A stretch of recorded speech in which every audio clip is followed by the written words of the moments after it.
the sky shall unfold,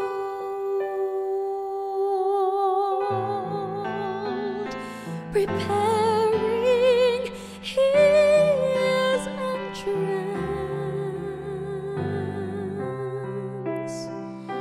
The stars shall applaud him with thunders of praise.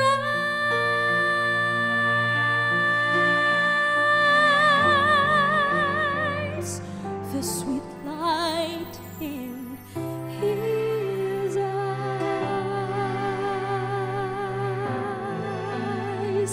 shall enhance those awaiting,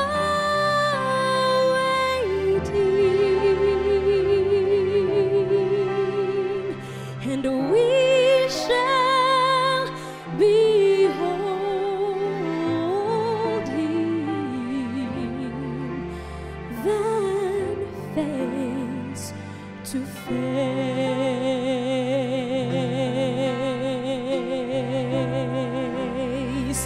Oh, we shall behold him. Yes, we shall behold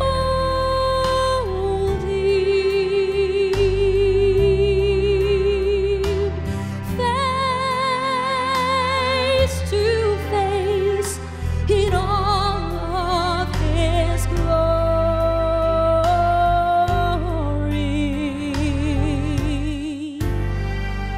Oh, we shall behold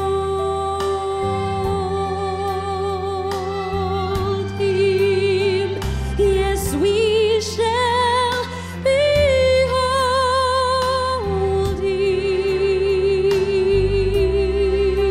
him face to face.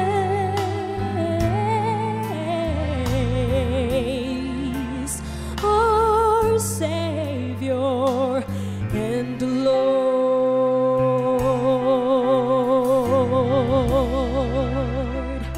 The angel shall sound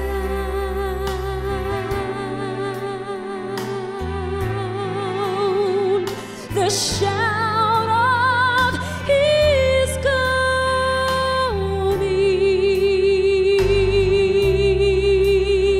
and the sleeping shall rise from their slumbering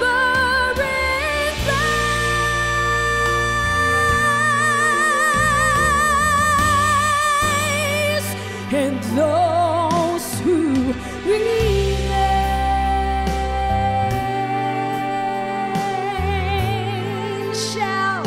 we shall be changed in a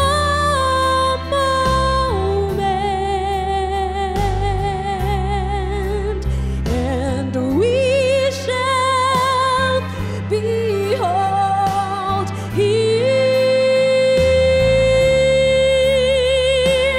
then face to face.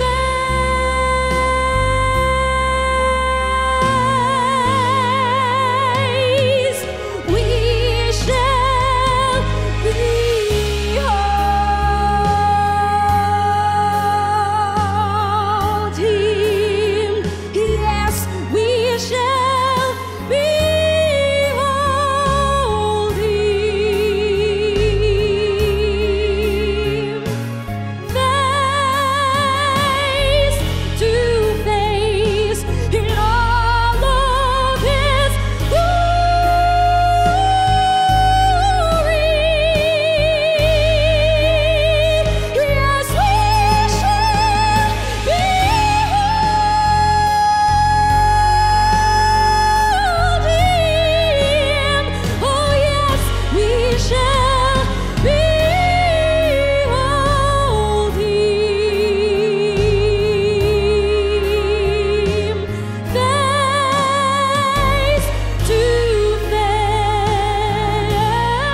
Mayang gabi kaninyo mga kaigsuonan, mausab sa ato ang mga kahigalaan. Nagpasalamat kita sa Ginoo ron ining opportunity nga nagkuuban ta para sa aton nga paghisgot dinhi sa pulong sa Ginoo.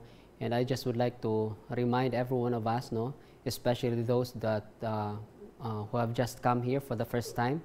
Ang kining ato ang series giuluhan nato kini the second coming response and performance og niining gabi mao kini ang ikatulo nga gabi sa ato ang panag-uban dinhi, no. Ang first topic nato naghisgot kato og threefold announcement regarding the second coming of Jesus Christ nga ato ang nakit-an didto sa Revelation chapter 22 verses 7, 12 og 20 respectively. Og katong mga announcements musangpot gayud kato, no, ang iyahang intention ato, ang iyang direction ato, ang plano ato nga gi-announce ang second coming ni Jesus Christ aron nga kita himo o kung makabuhat o paghinulsol pagtalikod sa atong sa unya maghinulsol ta sa atong mga sa unya dawaton naton si Jesus Christ sa atong mga kinabuhi as our Lord and Savior. Og ang ato ang second topic naghisgot kita mahitungod sa implications sa second coming of Jesus Christ na ay daghan nga di na mutuo about the second coming of Jesus Christ. Og ato ang natun-an nga naasab og daghan nga lahi ang ilang pagtuo ang ilahang pagsabot mahitungod sa second coming, no, topic sa second coming ni Jesus Christ. Pero ato ang natun-an dito sa 2 Peter nga ay daghan sab nga mga pamatuod sa ato ang Biblia nga ang second coming ni Jesus Christ tinuod gayud nga future event o kini giila, no, sa Bible nga usa ka literal, personal, audible, visible event, no, nga ato ang gipaabot unya at giingon sab didto sa 2 Peter chapter 3 verse 10 nga gi-affirm ni Peter sa iyang sinuwat nga indeed Jesus Christ is coming. Og sa verse 11 nag-ingon siya didto og sa ato ang Bibles murag usap ka pangutana pero kato actually dili para aron nga i-discourage ta or i-threaten ta kundi aron i-encourage ta. That because the coming of Jesus Christ is certain, reliable. Giingnan ta diha ni Peter sa verse 11 sa chapter 3 nga we've got to live holy and godly lives. Niining kagabihon ang ato ang topiko mga kaigsuonan nag-uluhan siya mahitungod sa the delay, no, the delay. Kay daghan kaayo ang actually ako third generation Adventist ko og kita og daghan kaayo ta nga nagtuo nga sa tinuod lang jud Jesus Christ moabot jud siya. Pero ang pangutana, ang dako nga pangutana mao nga kanus ba kaha siya mobalik liwat. O bangod niini na ay tension between sa mga tawo between sa ilahang pagtuo niini kung naa bay delay o kung why delay mahitungod sa iyang second coming. Og mauning ato ang hisgutan din hiron. Nakadungog ako sa usa nato ka member sa church nga nag-ingon siya, pastor, tungod ni ining COVID-19 crisis, no, ug tungod sa mga financial crisis nga dala ni ini ug sa mga gubot, no, sa laing dapit sa kalibutan, kini musulti gayud sa tua that indeed Jesus Christ is coming. Og ingon niya, tungod ni ini pastor, ako jud based sa akong study, nagtuod jud ko that Jesus Christ is going to come in 2031. 2031. So mao na ang iyahang pagtuo, mao na ang iyahang gisulti sab sa uban. Pero nangutana ako sa iya, ngano man nga nagtuo ka nga si Jesus Christ moabot liwat sa 2031 nga si Jesus Christ niingon man diha nga wa may nakahibalo niini, no, bisan ang takna sa iyang pag-abot, ang adlaw sa iyang pag-abot, way nakabalo niini. Luwas lang sa iyang amahan ngadto sa langit. Ang mga manulunda, wala nakabalo ani.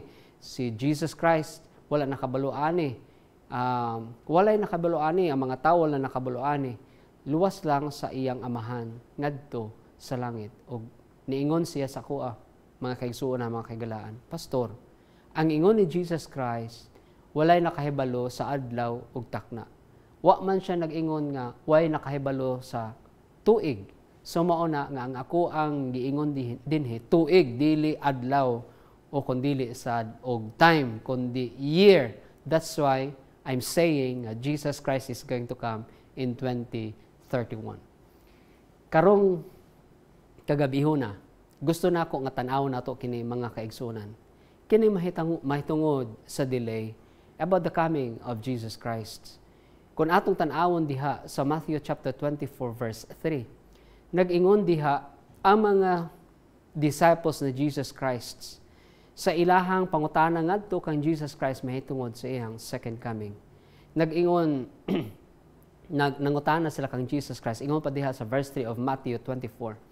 And as he sat upon the Mount of Olives, referring to Jesus Christ, the disciples came unto him privately, saying, Tell us, when shall these things be? And what shall be the sign of the coming and of the end of the world? Kining pangutana, mga kaigsuonan, mga kaigalaan, dugay na kaayo ni nga pangutana. Hangtod karon nangutana gihapon taani. O si Jesus Christ makita naton that in the whole chapter of 24, makita nato diha that Jesus Christ actually would discuss to them the signs that would tell us that His coming is near. Nga kini nga mga signs mutudlo gayod nga haduol na ang iyang pagbalik liwat. Pero naa kitay tension, ingon pa na ako ganiha, between the near and not so near coming of Jesus Christ. O kini makita nato diha sa nagakalilahi nga mga teksto o verses sa ato ang mga Bible. So, in the many verses, no, and passages of scriptures, makita nato diha mga kauturan nga there seems to be a hint, no, that tells us that there is this tension between the near and not so near coming of Jesus Christ. Katong mga tekstuha nga mosugid o mosulti gayod that the coming of Jesus Christ is near. Halimbawa, makita naton dinhi sa Matthew chapter 10 verse 23. Ingon diha ni Jesus Christ, You shall not have gone over the cities of Israel till the Son of Man become. Ingon pa dinhi sa ato ang Cebuan version, ingon pa niya diha, og sa diha nga lutuson kamo nila sa usa ka lungsod, pangagiw kamo ngadto sa sunod nga lungsod, kay sa pagkatinuod magaingon ako kaninyo nga dili pagani mahurot ninyong libot ang tanang kalungsuran sa Israel, ang anak sa tao mahiabot na. So ato makit-an din that Jesus Christ actually is talking about the disciples, that about the persecution that his disciples will face. Og ingon ni Jesus Christ, kung i-persecute gani mo ni ining lugara, adto mo dito sa usa.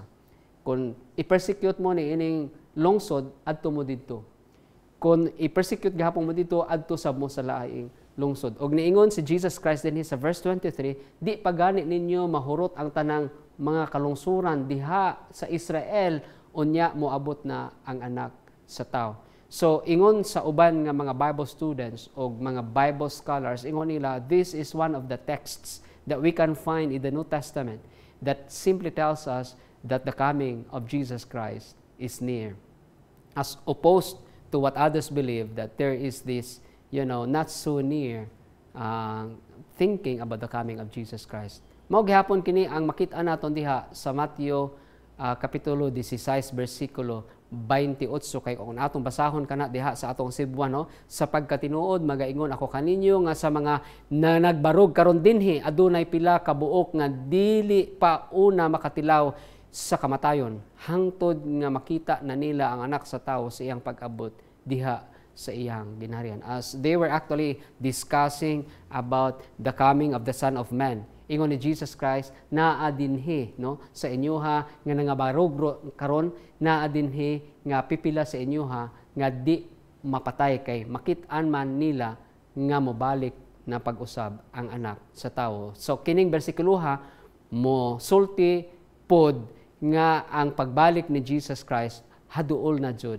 kaayo. Okay? Og mausab ni ang giingon diha sa Bugna 22 bersikulo 20. Ingon ni Jesus Christ diha, no, nga sapagkat tinuod ako moabot gayod sa dili madugay. Amen. Umanhi ka na, Ginoong Hesus. Atua kini nga gitlantaw sa atuang first topic o kining word, no, nga kining words nga surely o quickly, kini actually mga indicators kini sa niini nga statement nga magsulti gayod, nga magpamatuod gayod nga ang pag-anhi ni Jesus Christ haduol na, no, haduol na. So mauni ang mga tekstuha nga makita nato nga maghatag sa atua og pasiguro that the coming of Jesus Christ is indeed near. Pero naasab mga kaigsuonan, mga kagilahan og mga teksto sa atuang Biblia sa balaang kasulatan nga mosulti sab nga ang pag-anhi liwat ni Jesus Christ dili pa haduol. So naay mga teksto nga mosulti nga duol na og naasab og mga teksto diha nga mosulti nga dili pa duol oy. Unsa kini nga mga teksto? Halimbawa, kung atong tan-awon diha sa Matthew chapter 24, no, verses 4 to 6, ato ang makit-an diha nga si Jesus Christ actually enumerated, no, in the hearing of his disciples the signs that will take place in the heavens as well as on earth that would tell them about the nearness of His coming. Pero ingon ni Jesus Christ, naghatag siya og pagpaandam sa iya na ay mga general signs of the times, na ay pero out of this, no, sa mga gisulti ni Jesus Christ mahitungod ni ining signs about the nearness of His coming, ang conclusion ni ini nag-ingon si Jesus Christ og warning sa ilaha, nagpaandam si Jesus Christ sa ilaha og niingon siya, no, diha sa verse 6, niingon si Jesus Christ that in spite nga kini tanang mga butanga magkahalanabo, no, but the end is not yet. Ingon ni Jesus Christ, ang katapusan wala pa. Og mausab ni ang ato ang makit-an diha sa verse 14 og Matthew chapter 24. Kini klaro kaayong statement, no, nga nag-ingon din ni si Jesus Christ mahitungod sa pagwali, no, sa may balita sa ginharian nga kini iwali gayud ngadto sa tanang nga kini sama o sa kasaksi ngadto sa tanang mga mga kapungsuran, and then the end shall come. In other words, the coming of Jesus Christ seems, no, niini nga bersikulo ha, it seems that the coming of Jesus Christ is conditioned upon the what? The preaching of the gospel to all the world. Kundi pa mahuman, mahurot ang tanang mga kalungsuran sa tibuok kalibutan nga sila mawalihan mahitungod sa second coming ni Jesus Christ. This verse seems to tell us nga no second coming is going to take place. In other words, kini nga mga bersikuloha musugid pod nga ang coming ni Jesus Christ, second coming niya, dili pa haduol. Og mausab ni ang giingon ni Paul dinhi sa 2 Thessalonians chapter 2, no, verses 1 to 12, makita naton diha kining gitawag natong dako nga pagsupil, no, kining ginatawag nga apostasy, no, nga kining apostasy, great apostasy, is first to take place until the man of lawlessness appear, no.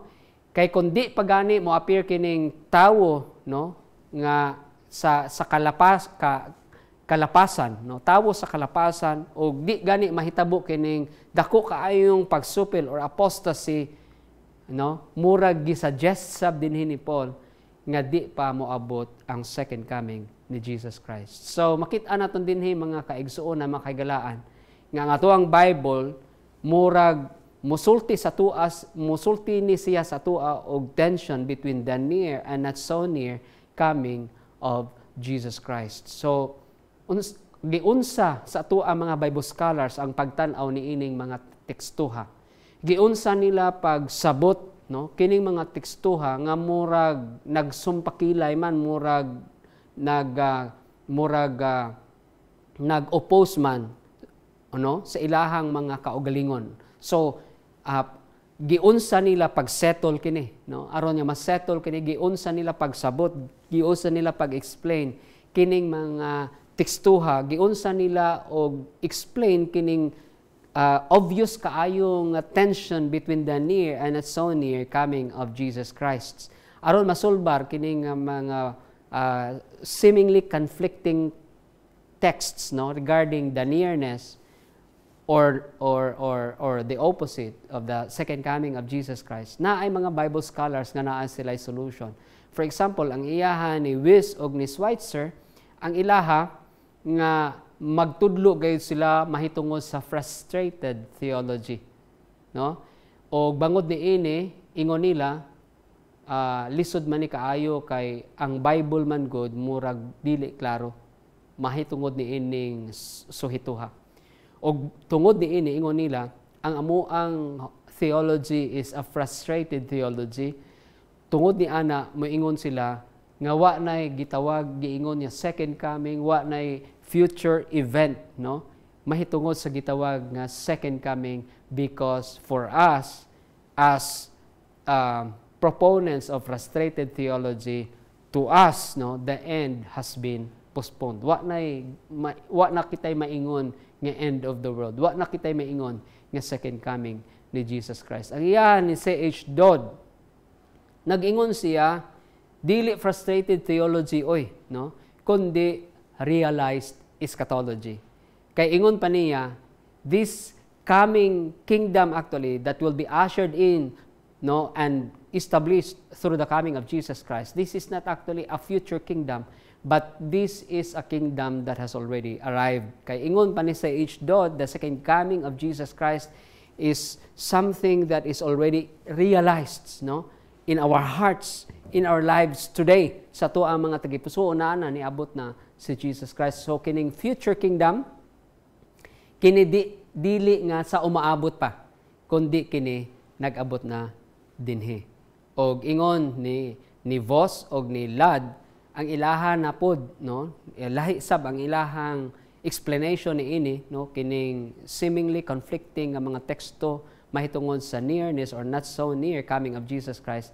Ingon nila already and not yet eschatology. God's kingdom is already present but not yet fully installed. So naa na ang gitawag nga ginharian sa Dios, pero dili pa jud kompleto nga na-install dinhi sa yuta. So naa sila'y lahi-lahi nga mga explanation ni ini aron nga makaingon ta nga at least murag ma-comfort ta, no, sa ato asab nga frustration nga naman kay dugay naman ta nga nangandoy nga moabot si Jesus Christ, nga we had been longing for His coming, kay gihidlaw naman ta, gimingaw naman ta kang Jesus Christ, and so we also have done everything that we could, no, to prepare for His coming, and yet He's not come yet. So ingon ni ining mga Protestant Bible scholars mauning ilaha na sila'y frustrated theology, realized eschatology, they already and not yet eschatology. Lahi sab ang ilahang explanation may tungod ni ining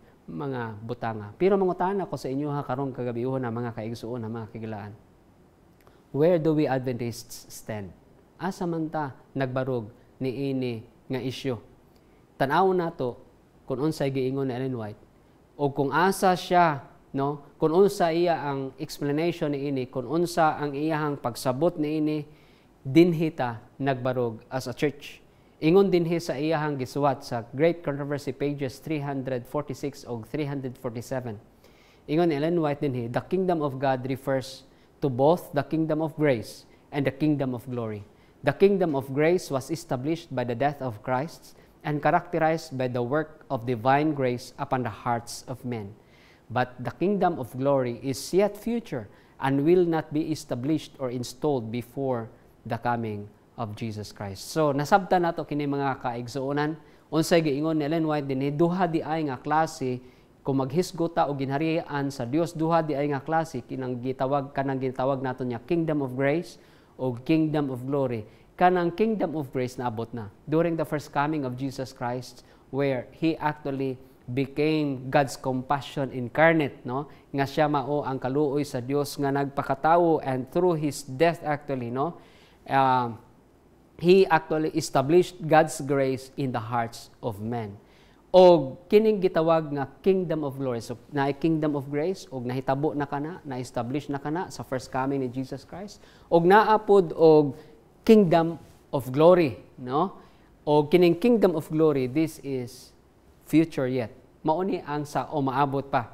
O kining gitawag nga kingdom of glory, i-establish kini during the second coming of Jesus Christ. So ato ang nasabtan kini mga kaigsuonan. Kung moingon kita nga naa na si Jesus Christ, yes, it may refer to His kingdom of grace that He established during His first coming. Pero mag-ingon ta nga gipaabot pa nato si Jesus Christ sa iyang second coming because kita nagtuo nga kanang gitawag nga pag-establish sa iyang kingdom of glory. Future pa man kana og establish kana through His second coming. So, duha ka mga kingdoms. Kingdom of grace, naabot na. Kingdom of glory, gipaabot pa nato. Dinhi kita mga kaigsuonan nagbarog as Seventh-day Adventists. Karon, naa na pod kitay problema or tension mahitungod sa gitawag nato nga delay. Kay sa tuang mga Seventh-day Adventists na ay moingon nga naay delay, naapod og moingon nga why delay oy? Because God is always on time. His timing is always what? His timing is always perfect. Kita nagtuo na ta nga na-establish na ang kingdom of grace during the first coming of Jesus Christ. Pero nagtuo pod ta nga naapod siya umaabot, no? Nga ginharian o gitawag naton kana nga kingdom of glory nga i-establish during the second coming of Jesus Christ. So, hisgutan naton kining mahitungod sa delay. Ngano nga wa pa man si Jesus Christ nagbalik pag-usab o wa pa man bangod niini makaingon ta nga wa pa ma-establish kining kingdom of glory. Ining dilemma of delay. Sa Bible makit-an naton diha nga daghan kaayo mga tekstuha nga mosulti nga magpasabot sa atoa nga walay delay sa second coming ni Jesus Christ. Halimbawa, makita naton diha sa James 1:17 nga diha sa ato ang Dios walay pagkausab nilandong nga gumikan sa pagkabalhin. So way pagkausab, way pagkabalhin kun unsa iya giingon, gisulti iya jud kana kabuhaton. Naa siya baruganan nga walay pag-usab o kon walay pagkabalhin. Sa makit-an sab nato diha sa Proverbs chapter 19 verse 21 nga ang pagtambag ni Jehova kini siya mulungtad gayud. So kung unsa iya giingon kini siya mahitabo jud. His purposes will always what? Prevail. O kung ato ang tan-awon diha no sa Job chapter 42 verse 2 diha walay kung unsay iyahang isulti kana di gyud mathwart no di mapugngan og di malikayan matuman good matuman gayud kana. O kung ato ang tan-awon diha no ang comment na Ellen White sa Matthew 24:36 no ingon ni Jesus Christ diha no why uban nga mao mahitungod sa takna o sa adlaw sa iyahang pagbalik except the Father. Ingon niya dinhi the Father knows the day and the hour of His coming. O ang comment ni Ellen White ani sa Desire of Ages page 32 like the stars in the vast circuit of the their appointed path, God's purposes no haste and no delay. So because of these passages, because of this statement coming from Ellen White, daghan sa tua ang nituo nga wa joy delay when we talk about the coming of Jesus Christ. On the other hand, no, naapod og mga kaigsuonan ta nga nagtuo nga naay delay. Og kini tungod kay makit-an naton nga gipasabot kini sa pipila ka mga teksto nga makit-an sab nato diha sa ato ang mga Bible. So naay tension between delay or without delay about the coming of Jesus Christ, the establishment of His kingdom of glory. Ngano nga naay nagtuo nga naay delay? Kung ato ang tan-awon diha sa Matthew chapter 25 verse 5 no kining ang sambingay no sambingay mahitungod sa napulo ka mga dalagang birhen o kon parable of the 10 virgins. Makit-an naton diha nga while the bridegroom was delayed sa verse 5 nag-ingon diha gigamit diha ang word nga delayed no? While the bridegroom was delayed o kanang word nga delayed no ang iyahang original ana no maghisgot jud kana og klaro jud nga word nga the bridegroom actually is delayed. Delayed jud siya, no? Late siya, no? Og because the bridegroom was delayed, giingon diha sa verse 5 og Matthew 25, all of these 10 virgins, no, slumbered and slept. Nangatulog sila tanan. Gituka og nangatulog sila. Giduka og nangatulog sila tanan. Kining Greek word, no, nga to ang makit-an dinhi nga gitranslate sa English nga delay. This is actually a present participle. This is present participle. And the literal translation should be is delaying. So the action of delaying actually is appearing to be intentional, no? Because here ang iyahang grammar ni ini is that the bridegroom actually is delaying his coming. Ug kun atong tan-awon diha sa ato ang mga Greek lexicons, ato ama sabtan diha nga kining word, Greek word, no, nga sa English gitranslate siya as delayed. Ang iyaha sini nga literal translation sub, no, sa ato ang in English nga kining word actually mag-mean as be late, delay, linger, or put off one's arrival or return. So makita nato nga klaro jud nga ang Matthew chapter 25 verse 5 nagsulti jud siya that there is really this delay about the coming of the bridegroom. And if the bridegroom actually refers to Jesus Christ, that would give us the idea and hint, no, that his coming actually is delayed. O comment ni Ellen White, no, sa 2 Thessalonians chapter 2 verse 3 katong pag-abot pagkahitabo sa gitawag nato nga great apostasy and also the appearing of the man of lawlessness, no, kato na i-comment si Ellen White, no, ingon niya that the second coming of Jesus could not take place before the end of the 1260 year in 1798. Kana gi-comment niya sa Great Controversy page 356. But in the late 1860s, she actually spoke of an actual delay of the second coming and even presented basic reasons tan-awon naton kana karon for it.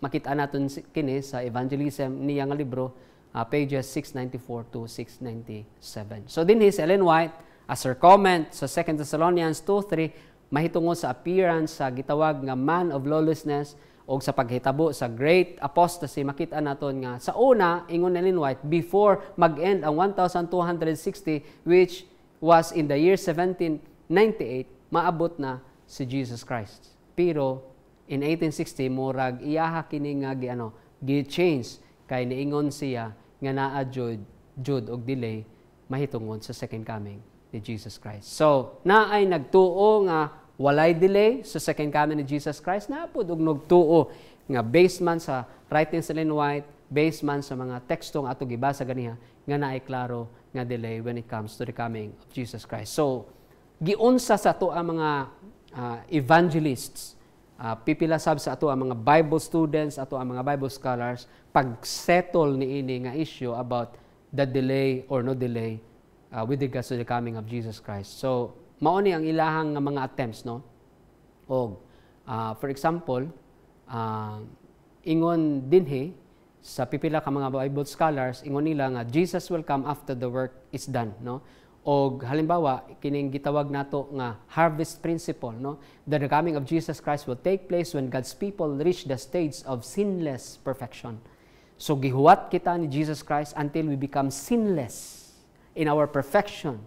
Only only then will He come the second time.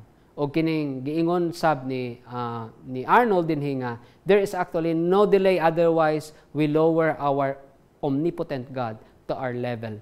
Ingon pa niya, ang Dios actually is not governed by time, otherwise He cannot be God. Kung ang Dios na apay naggahom sa iya, di nato maingon nga siya gayud o sa ka-Dios. And because He is not governed by time, to Him actually, there is no delay. O ingon sa ni Mario Veloso, niya, there is delay if Christ announced the time of His return. Kung gi-anunsyo ni Jesus Christ kung ano sa siya moabot, no? Og wa siya niabot, na ay delay. Pero kay wa may announcement kung unsa jud ang adlaw, ang tuig o kung ang time, mahitungod sa iyang pag-abot. So ingon ni Mario Veloso, wa ay delay walay delay, no. Ingon ra ni Ralph Neal, ingon niya, the time of the end is fixed from God's viewpoint but delayed from man. So daghan kaayong nga mga struggles ang ato ang makita dinhi kung paano nila ma-solve kini nga dilemma between delay and no delay about the second coming of Jesus Christ. Pero tan-awon nato mga kaigsuonan kining gi-plaster sa ato ang mga Bible scholars nga ingon pa nila there seems to be an interplay between human free will and divine foreknowledge. O naay tulo ni no ka mga processes no pero kita dinhi kita sa ikatulo no that God's foreknowledge actually is absolute but not causative. That means he provides room for what? This understanding provides room for delay of the second coming of Jesus Christ. Og ato ang makit-an dinhi no nga kining gitawag nga pag-delay o kung pag-change sa plano sa Ginoo no kining iyahang divine foreknowledge no nakabalo na siya ana no og nakabalo sab siya sa response o performance sa tawo, makita nato nga diha ang Dios murag nagdepend siya sa ato ang response o sa ato ang performance no kung unsay buhaton niya murag mo depende sa kung as to how we respond to him and as to how we perform the task he assigned to us. Especially nga kung mo respond ta no in repentance no maghinulso ta sa atong mga sala, ang iyahang punishment murag di na niya dayunon against sa atoa. O kung mag-perform tag maayo no makadawat jud ta og reward kun di gani no. So makita naton nga murag naa say changes sa iyahang mga pamaagi. Og kini makita nato nga klaro sab kini sa ato ang mga Bibles. For example, kining sulti dinhi sa Genesis chapter 6 verses 7 and 8 no. Ingon diha no sa verses 6 chapter 6 verses 7 and 8. Og miingon si Jehova, pagalaglagon ko gikan sa nawong sayuta ang tawo nga akong gibuhat. Sukad sa tawo hangtod sa mga mananap og hangtod sa mga butang na nagkamang sayuta og sa mga langgam sa kalangitan kay kini nakapabasol kanako nga gibuhat ko sila. Tan-awan ninyo kana mga kaigsuonan, mga kaigalaan. Naay statement, definite statement nga gibuhat ang Dios. Kay bangod nga kining iyahang gibuhat no nakapabasol diha kaniya no ingon niya dinhi sa verse 7 laglagon niya tanan kini sa nawong sayuta no laglagon kini niya tanan ang tawo ug tanang mga binuhat dinhi sa yuta laglagon niya kana tanan. Pero murag na ay pagbag-o pag-abot diha sa verse 8 nga naman kay kung tan-awon naton ang verse 8 nag-ingon ba diha apan o kana dako kaayo na nga word kanang word nga apan kay murag kana ba murag mas kusog kaayo na mas kusog kaayo na nga mahimo jud na nga magpabag-o gayod magpausab no sa kun unsa man ang statement nga gibuhat og plano sa Ginoo. Verse 8 nag-ingon man apan sinuway nakakaplag og kahamuot sa mga mata ni Jehova.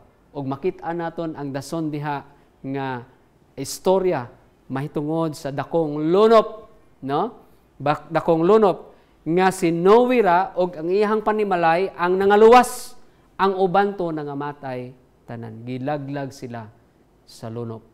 So makita nato mga kaigsuonan nga murag naay statement ang Dios og naay pag-usab sa iyahang plano depende sa ato ang sa ato ang response.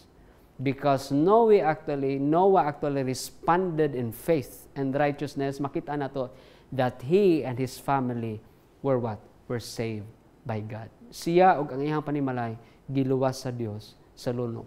Wala jud tanan nalaglag, ang nalaglag lang katong wala nagtuo diha sa iya. Mausab ni ang makita naton dinhi sa Jonah chapter 3 verses 4, 5 and 10. Kung tanawon diha naton sa verse 4, nag-ingon man diha no nga si Jonah actually gipadasa Dios didto sa Nineveh og didto nagsinggit siya, nagwali siya kay mao man ning giingon sa Dios sa iya. Nagsinggit siya og miingon kapatan na lamang kaadlaw og ang Nineveh pagalaglagon. Ang plano sa Dios nga in 40 days no kon ang Nineveh magpabilin nga Nineveh laglagon gid siya sa Dios. Pero pagkadungog niini sa mga tao didto sa Nineveh, makita naton sa verse 5 og ang katawan sa Nineveh mingtuo sa Dios og nagpuasa sila og nagsulob sila sa bisti nga sako gikan sa labing dako kanila hangtod sa labing gagmay kanila.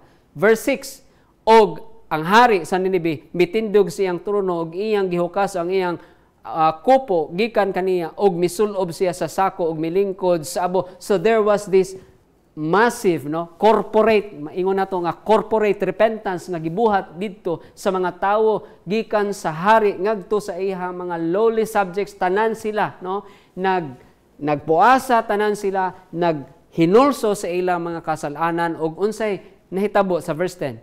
Og nakita sa Dios ang ilang mga buhat nga sila mingtalikod sa ilang daotang batasan og ang Dios nagbasol mahitungod sa kadautan nga iyang giingon nga iyang buhaton unta kanila og kini wala niya pagbuhata. Kita ninyo na mga kaigsunan nga kanang plano sa Dios, kanang iyang gisulti mahimo di ay nga mausab depende sa atong response diha sa iya.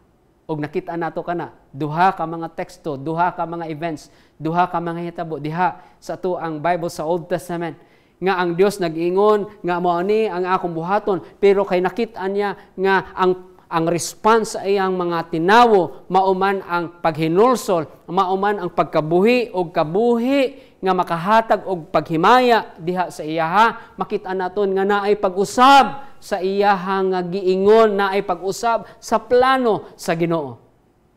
Ang iyahang desisyon murag magdepende sa ato ang response, no?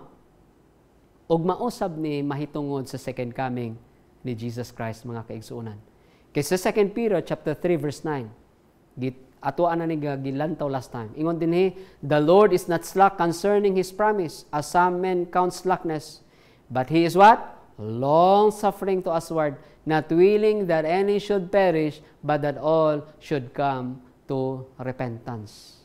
Di jud gusto sa Dios nga naay delay. Pero tungod kay ang ato ang response murag naay problema, di man ta mo respond diha sa iyaha sa paghinulsol, sa pagtalikod sa mga buhat sa daotang naton sa atong mga kinabuhi. Og tungod kay taas kaayong iyahang pasensya o kon iyahang maingon nato nga pagsabot sa atoa, kay gusto man niya nga maghinulsol ta, gusto man niya nga di ta malaglag, gusto man niya nga mga luwas talanta, naghulat siya sa atoa. Naghuwat siya sa atoa until mo respond ta sa paghinulsol sa atoang mga sa. Kay gusto niya nga di ta malaglag ngadto sa kalayo sa impyerno. Gusto jud sa ato ang Dios mao gid ni ang iyahang gipangandoy para sa imuha ug sa akuha nga kita makadawat og kaluwasan diha kang Jesus Christ. So makita nato nga tungod kay gusto sa Dios nga maluwas ta og dili nga malaglag ta, naghulat siya sa atoa. Miingon ta nga kita naghulat, ang tinuod siya naghulat sa atoa. Naluoy siya sa atoa, gihuwat niya kita. Kay gusto niya nga mga luwas ta. Di niya gusto nga malaglag ta. Og bangod, og tungod niini, murag gitaasan niya ang time para mo respond ta sa iya, aron nga kita maluwas og indi, og dili malaglag. Og kung atong tan-awon diha, naagihapoy mga statements Ellen White, mahitungod sa second coming ni Jesus Christ. Kini, for example, sa Testimonies, Volume 2, page 194, ang iyang heading ana is deferred in mercy. Muabot na unta siya pero gipostpone sa ngano man ingon Ellen White diha, the long night of gloom is trying but the morning is deferred in mercy. Why? Because if the Master should come, so many would be found unready. God's unwillingness to have His people perish has been the reason of so long delay. Dili pa ta handa. Kung niabot na siya, kaniadto pa, daghan kaayo nga mga laglag sa tuwa nga naman, di pa ta handa. Ug tungod kay di siya gusto nga malaglag ta, wa dayon siya niabot oy. No? And that is because His mercy deferred the second coming of Jesus Christ. Gipostpone ang second coming ni Jesus Christ. Ug unsa pa ang ingon ni Ellen White dinhi? Sa Testimonies, volume 6, page 450. Had the purpose of God been carried out by His people in giving to the world the message of mercy, Christ would ere this have come to the earth, and the saints would have received their welcome into the city of God. Nakita ninyo kana mga kaigsuonan, mga kagilaan? Na? Kung giwali na di ay naton kining maayong balita sa kaluwasan ngadto sa tanan, no? Sa tibuok kalibutan, no? Kung nahuman na naton pagbuhat kini mga kaigsuonan, no? Si Kristo dugay na unta nga niabot. Nganong wa pa siya niabot? Kay ang iyahang pag-abot diay murag nagdepende sa atuang performance. Dili lang sa atuang personal nga response, kundi depende sa atuang personal nga performance. Kay kung nabuhat na nato kining iyang dakong buhat, nakawali na ta tibuok kalibutan mahitungod sa iyang dakong paghigugma sa tanang katawhan og ang iyang pangandoy nga kita makadawat jud og kaluwasan diha kang Jesus Christ, dugay na unta siya niabot mga kaigsuonan. So ang iyang pag-abot murag nagdepende sa atuang performance. Unsa pa jud ang giingon dinhi mga kaigsuonan, no? We may hasten the day of the coming of Jesus Christ. Pwede pa di ay nato nga kini ato ang papaspason nga moabot dayon siya. Ingon pa niya dinhi sa Evangelism page 696, by giving the gospel to the world, it is our part to hasten our Lord's return. It is the privilege of every Christian not only to look for but to hasten the coming of our Lord Jesus Christ, where all who profess His name, bearing fruit to His glory, how quickly the whole world would be sown with the seed of the gospel. Quickly the last harvest would be ripened, and Christ would come to gather the precious grain. Asa di ay ang power para makahasten ta, mapadali nato ang pagbalik ni Jesus Christ naa sa ato mga kamot. Kay kun atoa na nga gibuhat kini, kung atuan na nga gisangyaw ngadto tibuok kalibutan nga ang tanan nakadungog na niining mensahe mahitungod sa second coming ni Jesus Christ, then He will come to what? To gather the harvests, the ripened harvests in His kingdom. So unsay giingon niini sa atoa mga kaigsuonan?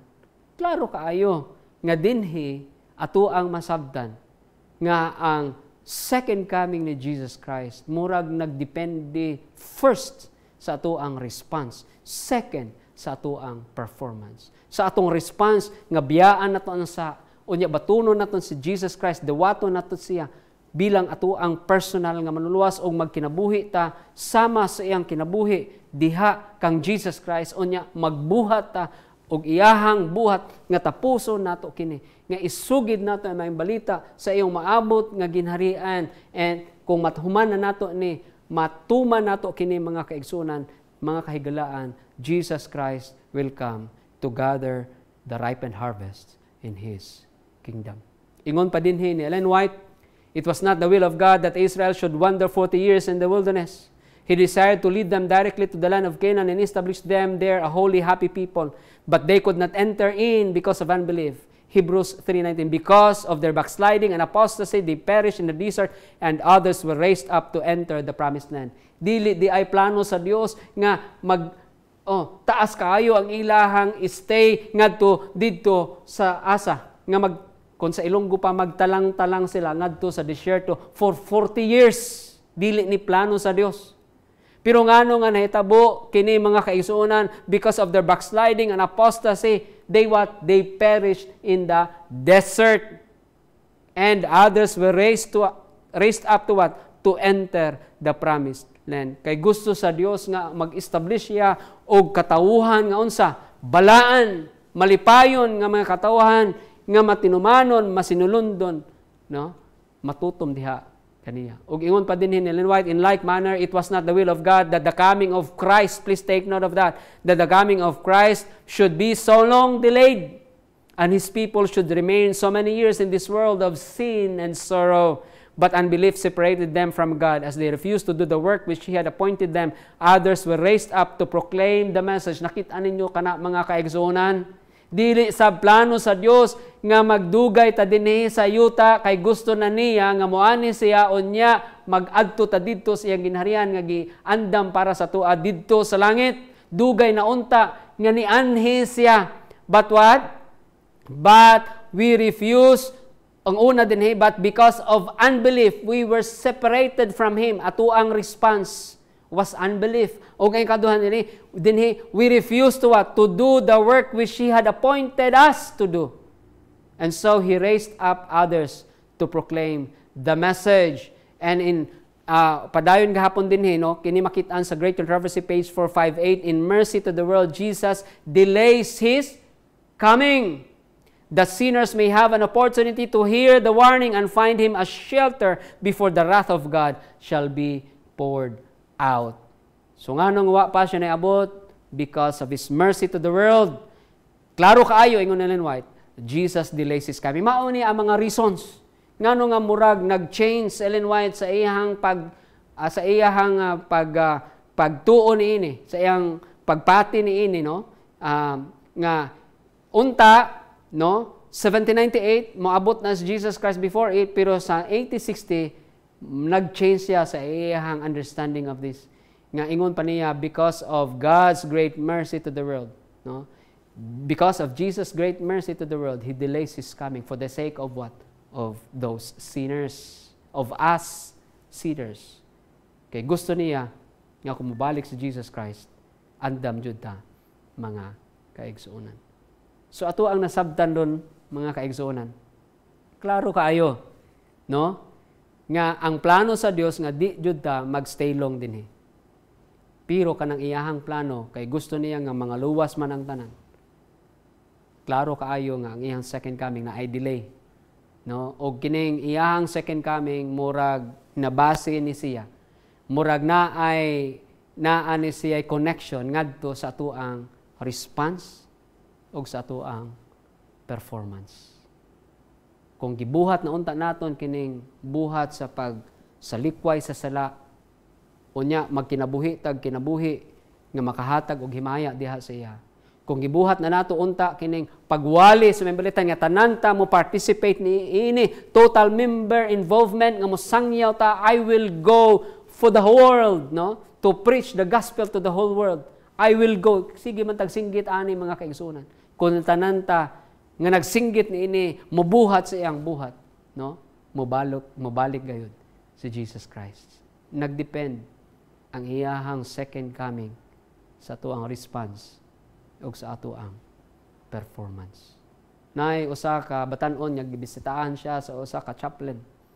Ingon sa chaplain sa iya, young man, dong kay murag duol na ka kay grabe kaayo sa gira, grabe kaayo ang iyang nasamdan jud siya. So hapit na siya mapatay. So giingnan siya sa chaplain, unsa may imo ang last words? Ingon niya, ipahibalos ako ang mga parents nga dako kayo ko og pagpasalamat sa ilahang gugma sa kuha. Og ingna sab, sir, ang katong amo ang Bible teacher ba dito sa amo ang church. Nga dako gapon kong pagpasalamat sa iya. Nga bisan mauning ako ang nadangtan ron. Pero nagpasalamat ko nga siya nagpaila sa ako sa Dios o sa iyang dakong gugma sa kuha. So, gisugid kining iyahang last words ngadto sa iyang parents o ngadto sa iyang Bible class teacher. O katong iyang Bible class teacher di ay nag-resign na 3 weeks ago. Kay di ay di pangutana ingon sa Bible class teacher, wala jud ko nakahuna-huna nga naa di ay kaayuhan ang ako ang gibuhat nga pagtudlo sa mga batan-on, sa mga kabataan. O karon kay mao di ay na ang resulta sa akong gibuhat. Mobalik ko liwat, magpadayon ko sa ako ang pagka-Bible class teacher sa amuang simbahan.